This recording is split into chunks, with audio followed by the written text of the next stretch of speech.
La palabra de Dios es viva y es eficaz. Se nos presenta como una lámpara que alumbra nuestro camino. Es como un manual de instrucciones para nuestro día a día. Y a través de ella podemos descubrir y entender el plan que Dios tiene para nuestras vidas. Te invitamos a escuchar la siguiente reflexión y estamos convencidos te será de mucha bendición. Disfrútala.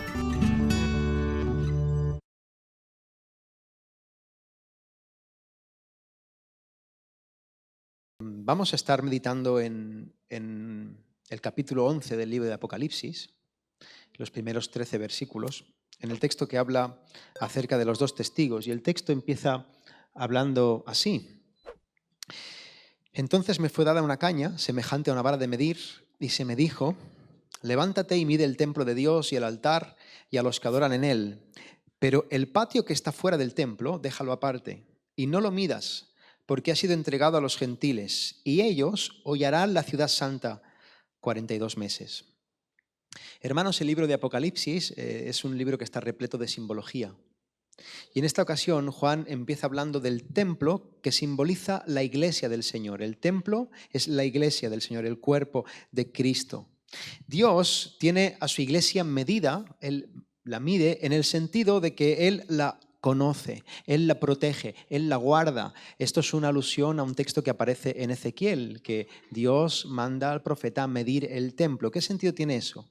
Medir el templo significa conocerlo, y también habla de que está amurallado, de que lo protege. Nada ni nadie le va a hacer ningún daño espiritual a la iglesia. Sin embargo, el plan de Dios en este mundo no es simplemente amurallar, no es simplemente poner un cerco en la iglesia y protegerla. Dios no se limita solo a proteger a los suyos en el ámbito espiritual. Y hay creyentes, y quiero empezar por allí, hay creyentes que piensan que la vida cristiana consiste en esto, que consiste en estar cómodos y protegidos en este mundo.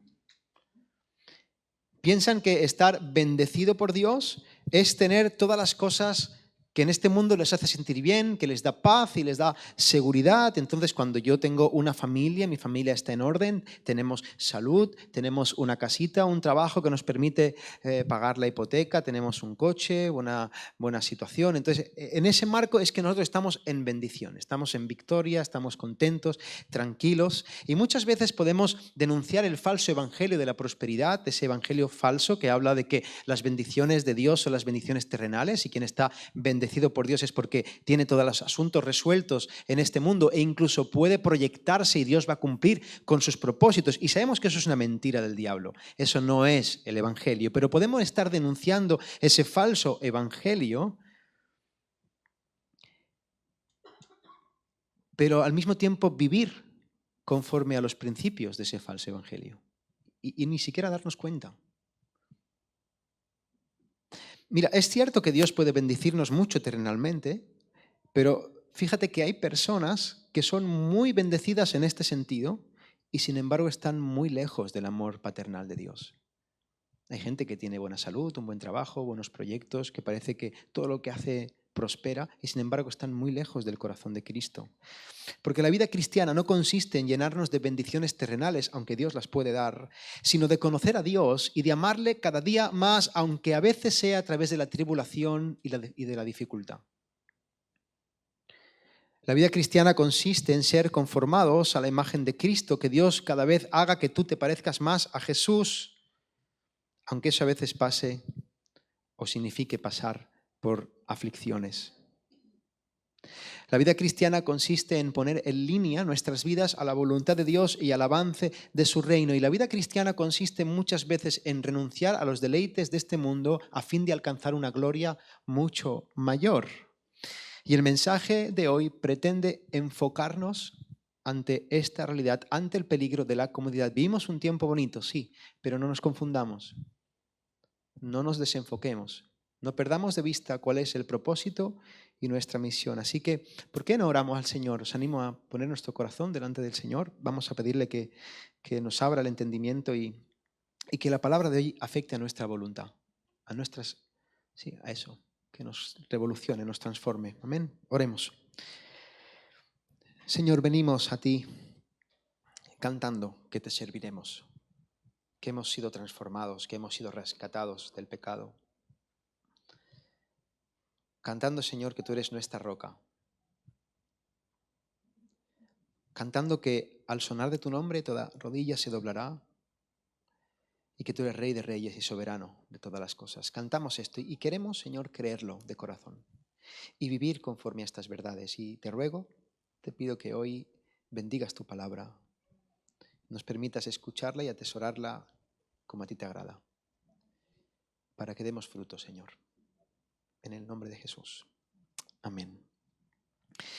Bien, el primer punto de la predicación es los dos testigos. Fijaros que el texto empieza hablando de la iglesia y de la protección de Dios a la iglesia, pero nos sigue diciendo que hay una parte que está fuera de la iglesia, que no se tiene que medir, es decir, está fuera de la protección de Dios, no está protegida, no está amurallada. Hay una distinción clara en los primeros dos versículos entre la iglesia y lo que está fuera de la iglesia. De hecho, dice el texto que lo que está fuera de la iglesia, el mundo, el sistema del enemigo, va a enfrentarse a la iglesia. La parte que está fuera va a hacerle la guerra a la iglesia, el mundo va a estar enemistado con la iglesia, va a tratar de destruirla. Y en ese contexto de guerra espiritual, ¿qué va a hacer Dios? ¿Cuál es el propósito del plan de Dios? ¿Qué nos revela Dios en su palabra? Bien, el versículo 3 nos dice qué va a hacer Dios en esta situación.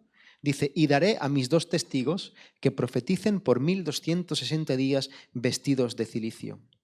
Dios da a sus dos testigos para que profeticen. Esto significa que Dios no solamente protege y guarda a su pueblo.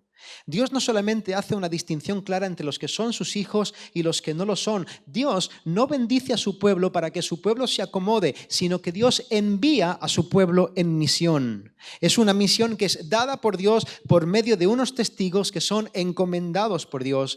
Y estos testigos tienen que llevar a cabo esta labor misionera de manera ininterrumpida durante el tiempo que se está librando esta guerra espiritual.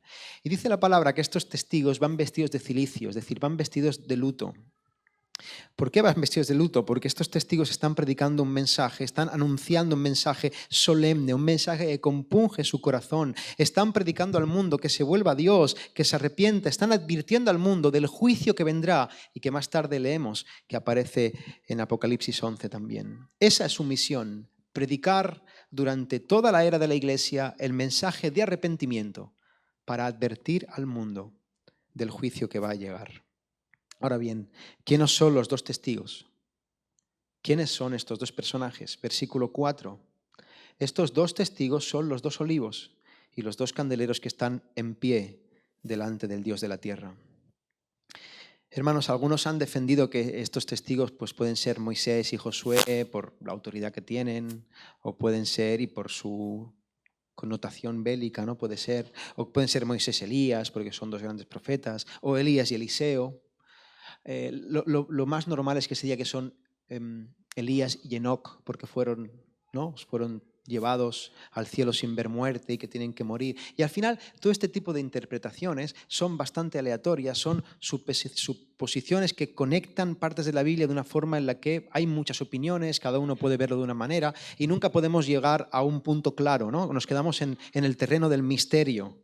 Pero de nuevo, hermanos, para interpretar Apocalipsis tenemos que entender que es un libro que utiliza simbología. Son símbolos que expresan ideas, y para responder a la pregunta de quiénes son estos dos testigos, tenemos que tener en cuenta que la simbología que utiliza Juan en el Apocalipsis está continuamente apuntando al Antiguo Testamento, porque Juan es un judío que conoce el Antiguo Testamento y escribe en conformidad a las Escrituras. Juan hace conexiones continuamente con el libro de Daniel, con Ezequiel, con Zacarías, etc. Y en esta ocasión, Juan está haciendo referencia a una profecía que se da en Zacarías. Zacarías capítulo 4, versículos del 1 al 6. Mira lo que dice la palabra. Volvió el ángel que hablaba conmigo y me despertó como un hombre que es despertado de su sueño. Y me dijo, ¿qué ves? Y respondí, he mirado y aquí un candelabro todo de oro, con un depósito encima, y sus 7 lámparas encima del candelabro, y 7 tubos para las lámparas que están encima de él. Y junto a él 2 olivos, el uno a la derecha del depósito y el otro a su izquierda. Proseguí y hablé. Esto me encanta porque aquí Zacarías se queda igual que nosotros cuando leemos esto. ¿Qué significa? Proseguí y hablé diciendo a aquel ángel que hablaba conmigo, ¿qué es esto, Señor mío? Y el ángel que hablaba conmigo respondió y me dijo, ¿no sabes qué es esto? Y dije, no, Señor mío. Entonces respondió y me habló diciendo, esta es palabra de Jehová a Zorobabel, que dice, no con ejército ni con fuerza, sino con mi espíritu, ha dicho Jehová de los ejércitos.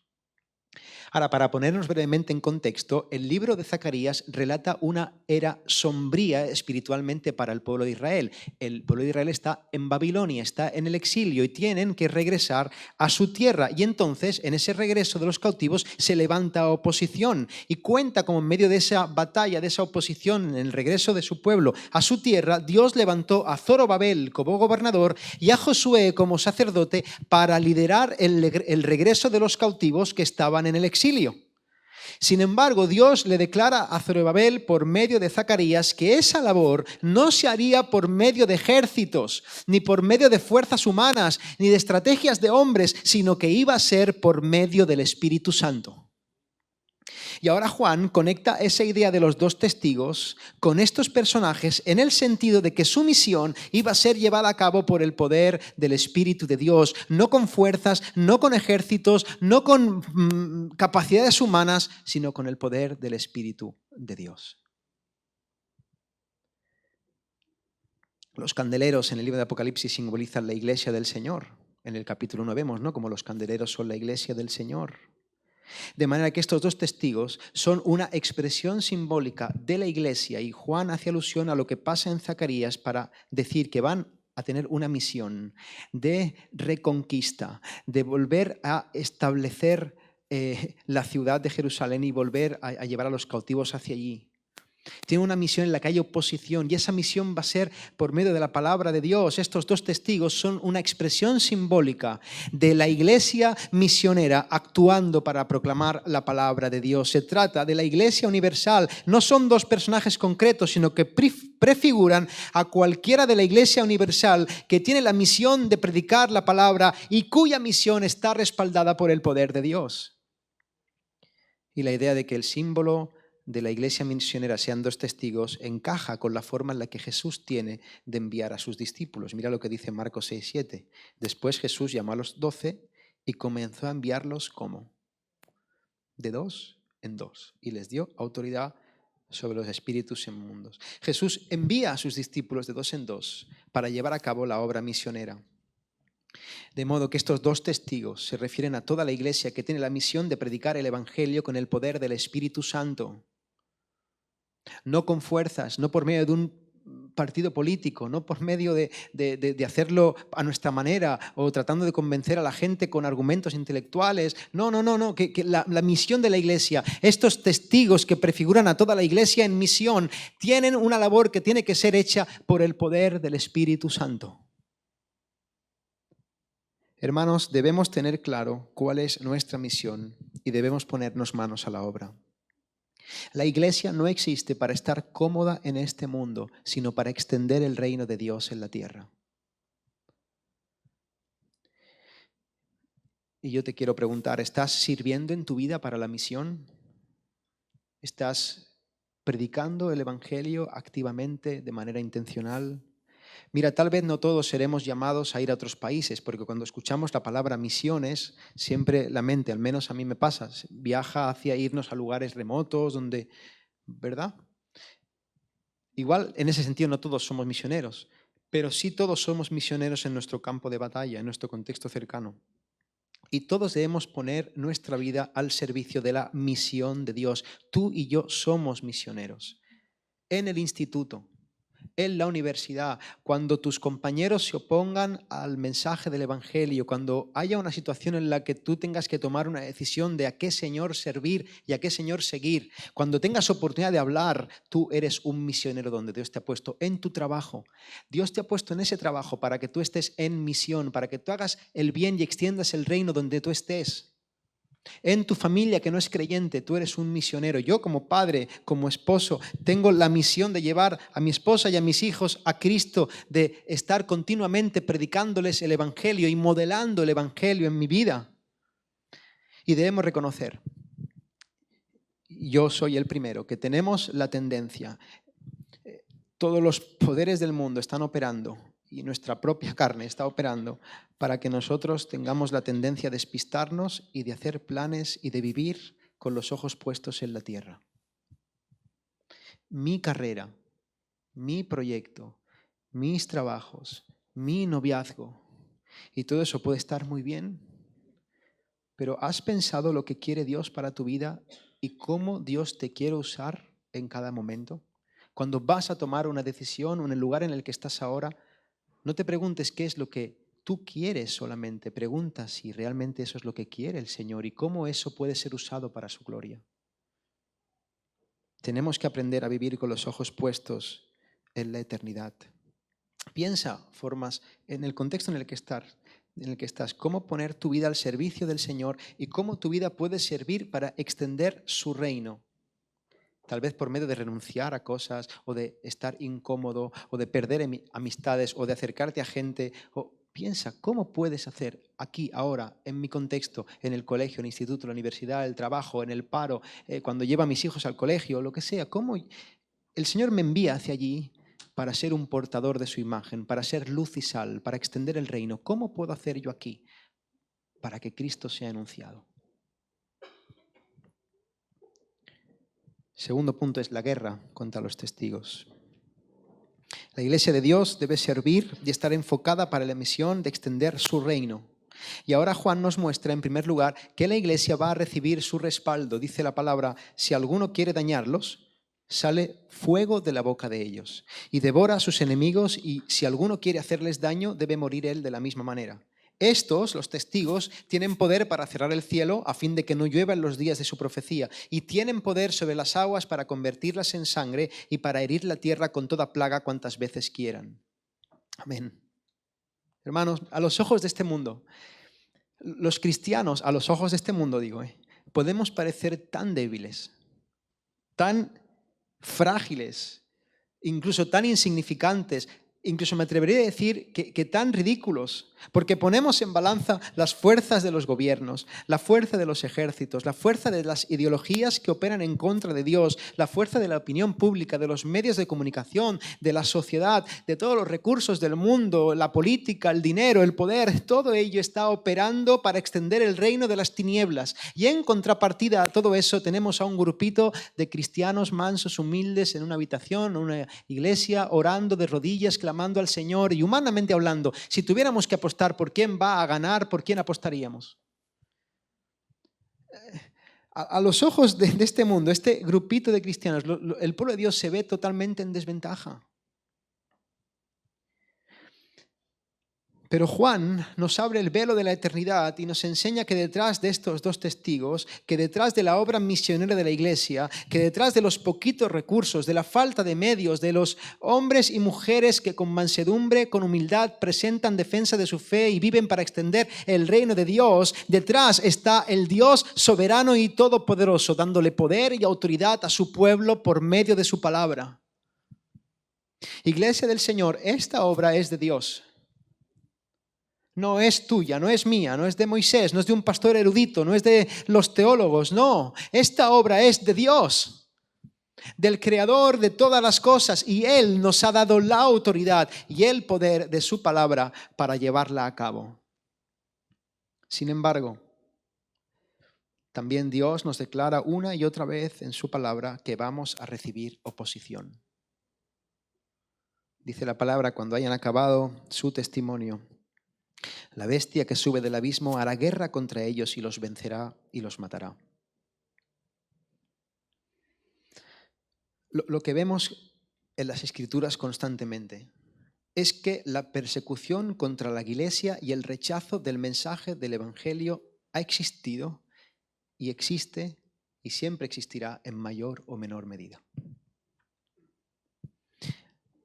Hermanos, recordemos que hoy en día hay lugares en los que tu vida corre peligro si te atreves a predicar a Cristo. Hay lugares donde plantar una iglesia es difícil, hay oposición. Hay lugares donde está prohibido predicar a Cristo. La semana pasada creo que nuestro hermano Ezequiel fue con Jonathan a predicar a Marruecos. Estuvieron en una ciudad de Marruecos a compartir la palabra y pudieron ver cómo era la vida allí eclesiástica, ¿no? Y en ese país concretamente tú puedes abrir una iglesia Sí, tú puedes decir que hasta cierto punto socialmente no está muy bien visto, pero tú puedes decirlo, nadie te persigue por decir que eres cristiano y por ir a la iglesia los domingos, pero tú no puedes hacer proselitismo, tú no puedes hablarle a nadie de Jesús. Tú no puedes predicar el evangelio en la calle, tú no puedes hacer actos de evangelismo, no puedes repartir folletos, porque si haces eso te pueden multar y pueden llegar incluso a apresarte. Hermanos, y hablaba con Ezequiel y del testimonio de los hermanos de la iglesia, y esa gente que está ahí en ese contexto tiene un amor por el Señor, un celo por compartir la palabra. Entonces, allí tú no puedes ir a alguien y hablarle de Jesús, pero sí puedes responderle si te pregunta. Entonces lo que hacen es intentar de provocar situaciones en las que son preguntados por su fe, porque si ellos responden, entonces no pueden ser acusados. Y a veces pensaba, mira, esos hermanos que están deseando poder evangelizar en las calles y poder hablar libremente de Jesús y lo hacen siempre que tengan oportunidad, y nosotros aquí que tenemos libertad, actuamos muchas veces aquí como si estuviéramos viviendo en esos países. Como si estuviéramos en Marruecos, por ejemplo, y no pudiéramos hablar de Jesús de nadie. Nos autoimponemos censura. Porque tenemos vergüenza, tenemos miedo al rechazo, no queremos que nos juzguen o que nos malinterpreten. ¿Ves? Está todo centrado en mí. Y eso nos limita. Pero hay lugares incluso en los que ser cristiano per se está perseguido. Tú no puedes decir que eres cristiano, tienes que hacerlo en secreto. Si saben que eres cristiano y que sigues esa fe, entonces vienen a increparte, te apresan. Hay lugares incluso en los que te matan por seguir a Cristo. Iglesia, la palabra nos enseña que vamos a pasar por dificultades y nos declara en este texto que esa persecución se va a ir intensificando conforme se acerque al fin. En otras palabras, mira, Dios nos muestra que la cosa puede ser difícil, pero debemos esperar lo que la Biblia nos dice en todos los textos que hablan de los últimos tiempos y de cómo va a desarrollarse la historia. Lo que debemos esperar como cristianos es que la cosa cada vez se ponga peor. Es lo esperable. Y a mí me preocupa mucho la fragilidad emocional, la fragilidad intelectual y sobre todo espiritual de esta sociedad de Occidente. Vivimos aletargados, todo nos hace daño, somos hipersensibles, tenemos la piel muy fina. Cualquier cosa nos hace tambalear.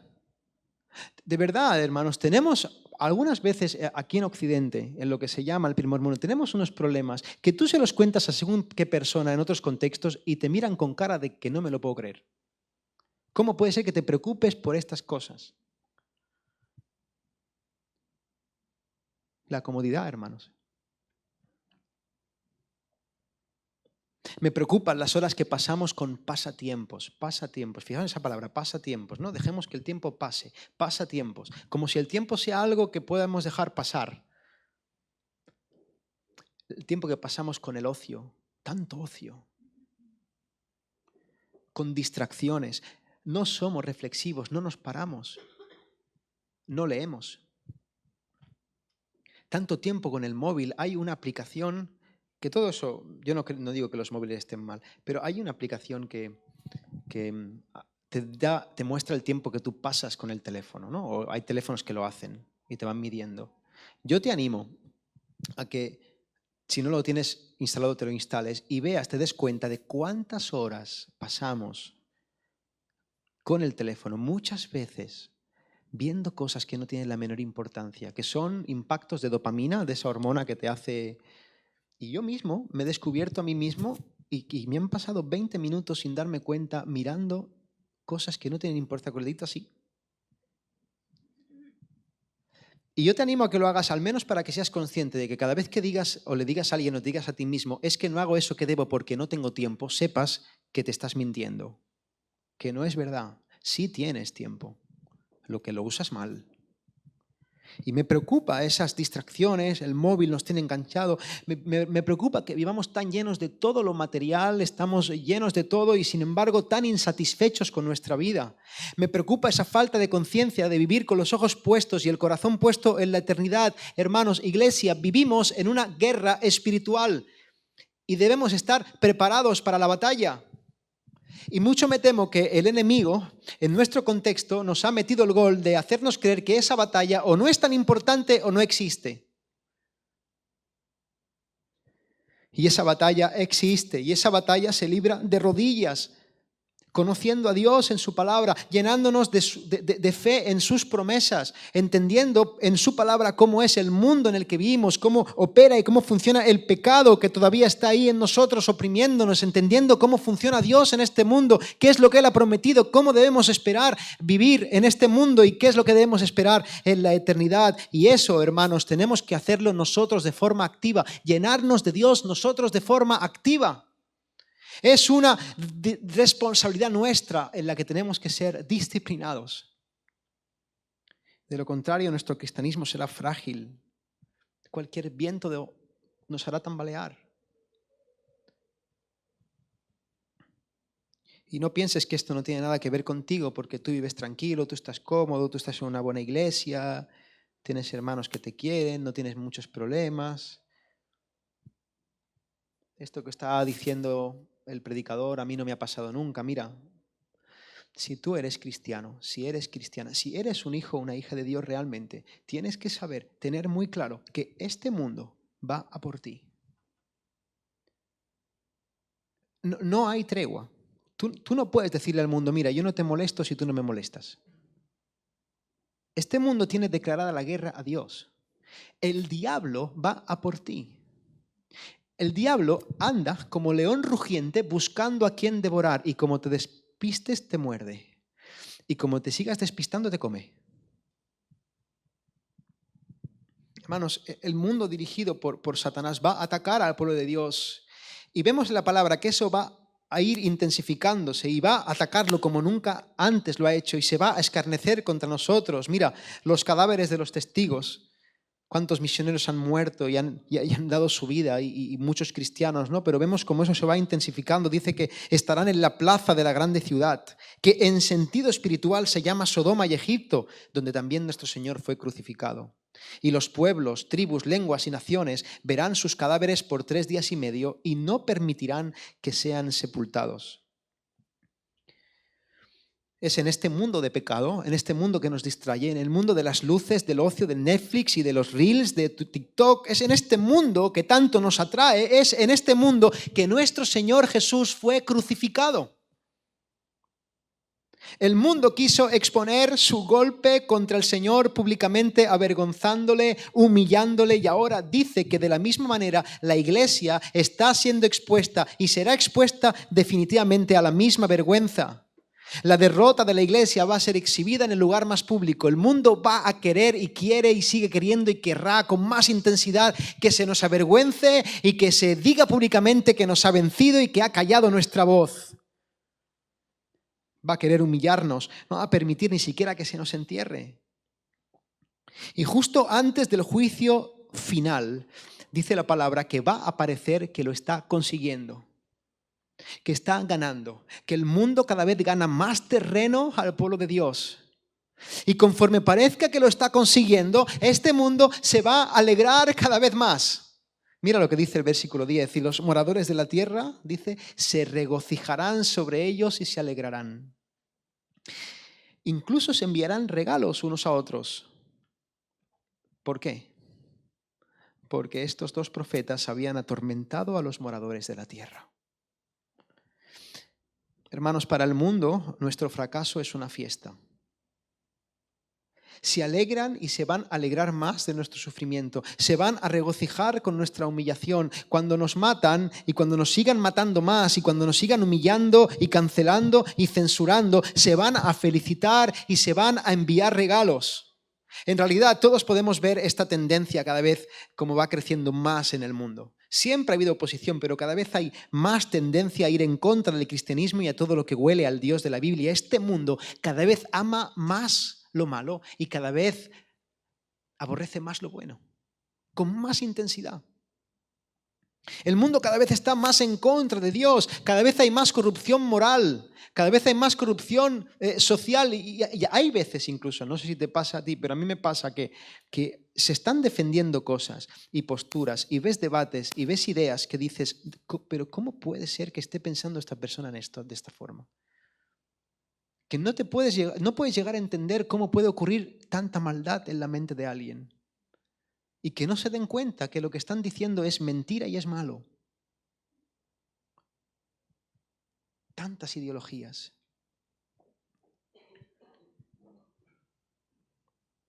Y el mundo se va a alegrar cuando nos calle y cuando nos humille y cuando nos mate. Y se va a alegrar porque el mensaje de la iglesia es incómodo para este sistema. Es incómodo.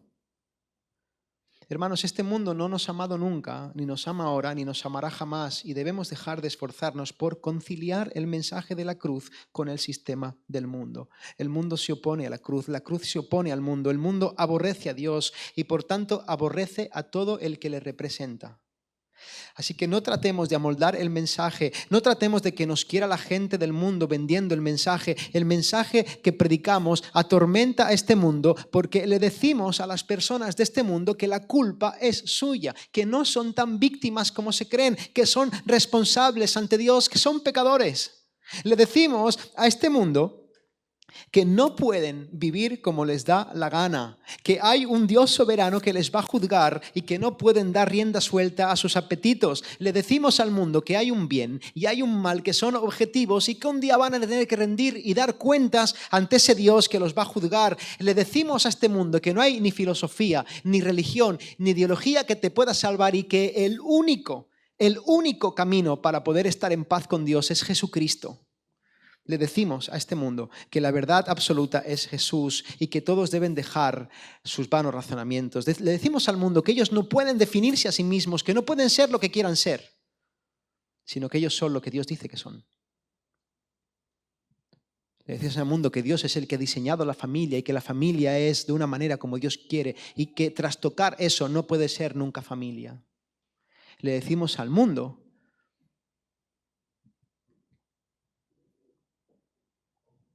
que no hay razonamientos, que no hay filosofías que puedan salvarse y deben abandonar todos sus pensamientos y arrepentirse de sus pecados para correr a Cristo en fe. Y eso, amados hermanos, Iglesia del Señor, a este mundo les reconcome las entrañas. No pueden soportar este mensaje. Todas las opiniones en este mundo posmoderno relativista son respetables, menos esta. Por aquí no pasan. Esto es delito de odio.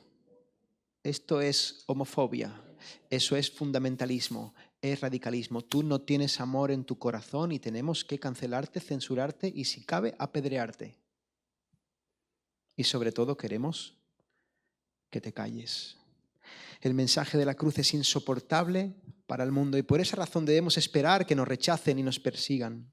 Es cierto, hermanos, que tenemos que presentar el mensaje del Evangelio de la mejor manera posible y hacerlo con tacto, hacerlo con sensibilidad, esperando el momento adecuado, esperando, siendo sensibles al Espíritu Santo, no ir ahí pegando bibliazos y siendo descortés y no teniendo esa gracia del Señor. Eso es cierto. Muchas veces hay gente que puede rechazar el Evangelio no porque rechace el mensaje, sino porque rechaza nuestras formas de presentarlo. Y tenemos que orar al Señor y pedir humildad para tener esa gracia y esa sabiduría, para hablar con la gente. Eso es verdad. Pero hermanos, una vez tenemos eso en cuenta, debemos entender que este mundo se opone a Dios y que lo normal, lo esperable, es que rechacen el mensaje de la cruz. Joven, que tal vez vas al instituto o a la universidad, mira, que se burlen de ti, que te desprecien, que te ridiculicen, que sean condescendientes contigo, que te traten como si fuera un niño pequeño, que creen fábulas, hay que ver el pobre, que te presionen para que hagas lo que no es debido, que te traten de manipular, que te hagan el vacío. Todo eso evidentemente no es deseable, pero sí es esperable. Cuando eso te pase, no pienses que hay nada malo en ti. El problema lo tienen ellos con Cristo. Hermano, que te rechacen y se enfaden contigo es lo que debes esperar. Que tu familia te dé la espalda, que tus amigos se aparten de ti, es lo que debes esperar. Que tengas problemas en el trabajo, es lo que debes esperar. No te extrañes cuando este mundo te aborrezca, cuando le presentas fielmente el Evangelio. Mira, recuerda que tú y yo, si somos hijos de Dios, servimos a un Señor al que este mundo crucificó. El mundo no ama a Jesús, el mundo sigue odiando, el mundo desearía que el verdadero Jesús, no el del Belén que ponen ahí con un bebé y les hace gracia y le cantan villancicos, ese Jesús les da igual. El verdadero Jesús, el de la Biblia, ellos preferirían que no hubiera existido jamás. Hay un filósofo que ha muerto que se llamaba Antonio Escotado, que es interesante leerlo, que él decía que el Jesús del pesebre es un encanto, pero al Jesús del Apocalipsis hay que matarlo. Al Jesús del Apocalipsis hay que matarlo. ¿Por qué él entendía al Apocalipsis? Claro, a ese Jesús no lo quieres. El mundo sigue odiando a Jesús y va a odiar a todo aquel que le predique y le represente. Va a odiar. Y ahora la pregunta que yo te quiero hacer a ti, ¿vas a pagar el precio o te vas a callar? ¿Vas a pagar el precio o te vas a moldar a las ideas de este mundo y a las actitudes de este mundo para no desencajar?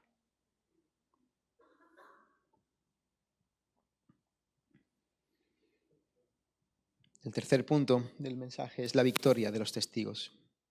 Hermanos, la iglesia siempre será perseguida y conforme se acerque al final va a parecer que la iglesia ha sido derrotada. Eso nos enseña Juan en este texto y ahora tenemos esta escena, ¿no? Por un lado, la iglesia derrotada, avergonzada, humillada, perseguida, acallada y por otro lado ahí tenemos a los enemigos de Dios, al sistema del mundo imponiéndose, los impíos alegrándose, regocijándose.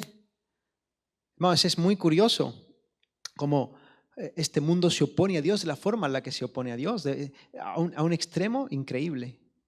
Fijaros, ¿no? Que no sé si habéis visto algunas veces las cabalgatas del orgullo gay, se llama así el orgullo gay, y fijaros cómo es muy normal ver representaciones de burla, de escarnio, de humillación al cristianismo. Aparece un Jesús vestido de drag queen, escenas que ridiculizan partes de la Biblia. Yo te animo a que busques alguna actitud parecida con otros tipos de fe. Busca una burla al hinduismo, una burla al islam. A Mahoma no se le ve en las carrozas LGTB. Yo no pido que se haga para nada, me parecería horrible. Pero ¿por qué contra Cristo sí? Y es curioso, es paradójico, porque eso es promovido por los mismos que se levantan como abogados de las minorías, ¿verdad? Hay que proteger los colectivos minoritarios y dar políticas. No les interesa, hermanos. Mira, a la gente esta no les interesa la ciudad de las mujeres ni de los inmigrantes. No, les interesa politizar el sufrimiento para sacar rédito de ellos. Porque las minorías que no les interesan, esas las acallan, eso no existe. Los cristianos no están siendo perseguidos ni humillados. Al contrario, si te unes a ese escarnio, eres aplaudido por la sociedad. Qué curioso. ¿De verdad pensáis que es casualidad? Hay una guerra espiritual. Y tenemos a los enemigos de Dios cada vez más soberbios, alegrándose más por nuestra aparente derrota. Hermanos, a veces puede parecer que no hay esperanza para nosotros, que nuestra labor es en vano. Y llegará un día en que la palabra dice, enseña, que va a parecer que hemos perdido definitivamente, que el mal se ha salido con la suya. Pero dice la palabra que cuando todo parezca estar perdido, el Señor Todopoderoso va a soplar aliento de vida a su iglesia y su pueblo redimido va a resucitar en gloria. Mira lo que dice el versículo 11 y 12. Me encantan los peros de la palabra. Pero después de 3 días y medio, entró en ellos espíritu de vida, enviado por Dios. Y se levantaron sobre sus pies. Y cayó gran temor sobre los que los vieron y oyeron una gran voz del cielo que les decía, subid acá, y subieron al cielo en una nube y sus enemigos los vieron. Iglesia, al igual que Jesús en la cruz del Calvario, la iglesia será expuesta públicamente en su aparente derrota, pero también, al igual que Jesús, la iglesia va a ser levantada de entre los muertos, va a ser vindicada. ¿Y por qué razón la iglesia va a ser vindicada? ¿Por qué razón al final dice la palabra que vamos a resucitar y a vivir en victoria? Pues porque cuando Jesús parecía que estaba perdiendo en la cruz, realmente Él estaba ganando en la cruz. Porque cuando Jesús parecía que Él era derrotado y era humillado por el enemigo, realmente Él, por medio de su aparente derrota y de su aparente humillación, Él le estaba dando un golpe mortal al enemigo. Hermanos, porque cuando Jesús estaba siendo conquistado por la muerte, realmente era Él el que estaba conquistando a la muerte. Y eso se hizo evidente cuando 3 días después de ser sepultado, nuestro Señor Jesucristo resucitó de entre los muertos. Hermanos, Jesús estuvo clínicamente muerto, realmente muerto, literalmente muerto. Y al tercer día Él estuvo realmente vivo de nuevo. Ese es el milagro más grande, más asombroso que hemos podido contemplar la humanidad, y de la misma manera nosotros seremos levantados de entre los muertos para gloria de su nombre. Iglesia del Señor, la misión es proclamar fielmente a Cristo en un mundo de tinieblas.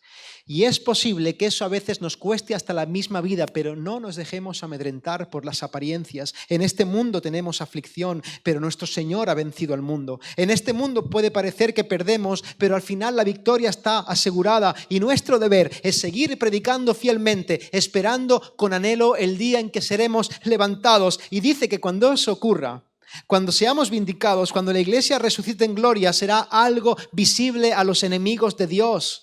Cuando los muertos en Cristo sean levantados y los que queden vivos también sean glorificados. Dice la palabra, cuando toda la iglesia suba a los cielos para recibir al Señor en el aire. Juan dice que todo el mundo va a contemplar ese espectáculo.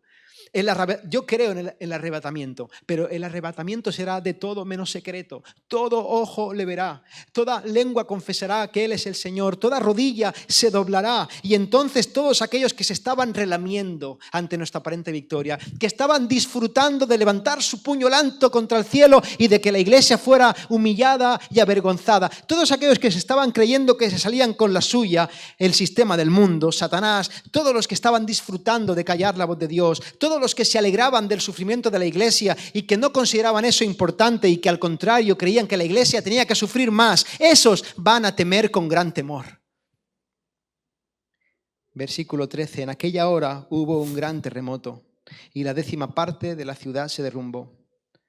Y por el terremoto murieron en número de 7.000 hombres, y los demás se aterrorizaron y dieron gloria al Dios del cielo.